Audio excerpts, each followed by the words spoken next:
இந்த மாதிரி ஒரு ஃபயர்னு ஒரு படம் வருதுன்ற ஒரு அட்டென்ஷன் கிரியேட் ஆகணும். ஸோ டே ஒன்லேருந்து இதை பற்றி ஒரு நியூஸஸ் வரணும் அப்படின்னும் போது நான் என்ன பண்ணுறேன்னா ஒரு 30 செகண்ட்ஸ்க்கு ஒரு கிளிம்ஸ் மாத்திரம் கட் பண்ணி அவங்க சம்மந்தப்பட்ட ஒரு போர்ஷனை வந்து எடுத்து போடுறோம்.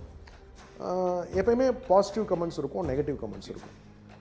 ஏன்னா ரச்சிதாவை அப்படி யாரும் பார்த்துருக்க மாட்டாங்க. ரச்சிதாவை அப்படி பார்த்தோன்னே எல்லாருக்கும் ஒரு பெரிய ஷாக், அது ஒரு பெரிய வைரல். இன்ஃபேக்ட் வந்து அதுதான் வந்து ஃபயர் அப்படிங்கிற ஒரு விஷயத்த முதல்ல மூல முடுக்கெல்லாம் கொண்டு போய் சேர்த்துது.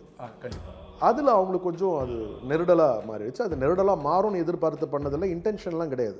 பட் இந்த புரிதல் இல்லாமல் போனதால் என்ன ஆச்சுன்னா அவங்களுக்கு இதை வந்து அவங்க வந்து ஒரு நெகட்டிவ் ஷேடில் எடுத்துக்கிட்டாங்க. அதனால அவங்களுக்கு சரி நான் வந்து வலியுறுத்தலை, விருப்பப்பட்டால் ஒருத்தங்க வரணும், விருப்பப்படாத போது நம்ம வந்து கம்பல் பண்ணி ஒருத்தரை வர வைக்கக்கூடாது, சக்ஸஸ் அவங்களுக்கு பேச வைக்கோன்ட்டு விட்டுட்டேன்.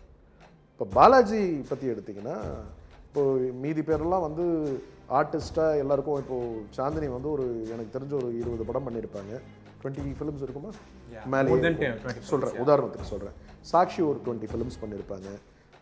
ரச்சிதா ஆல்ரெடி சின்ன திரையில் அவங்களுக்கு ஒரு பெரிய மார்க்கெட் இருந்தது.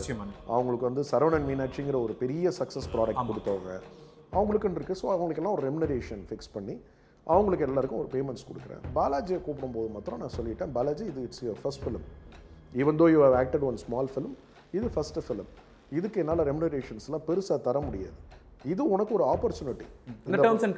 இதில் வந்து நான் ஒரு பெரிய அமௌண்ட் இன்வெஸ்ட் பண்ணி உன்னை ஹீரோவாக வச்சு நான் ஒரு படம் பண்ணுறேன்.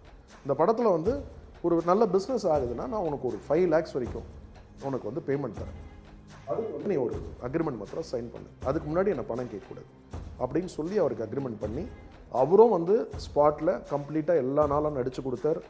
டப் பண்ணார், டப்பிங் வரும்போது பேமெண்ட் கேட்டார். அப்பவும் சொல்லிட்டேன், நான் முதல் நாள் சொன்னது தான், only if something happens fruitfully நான் அப்போ நானாக வாலண்டராக கூப்பிட்டு நான் பண்ணுவேன், don't worry about it, it's your product அப்படின்னு நினைக்காம இட்ஸ் ஆர் ப்ராடக்ட்னு நினை, அதனால் அது மாதிரி ஒர்க் பண்ணேன்.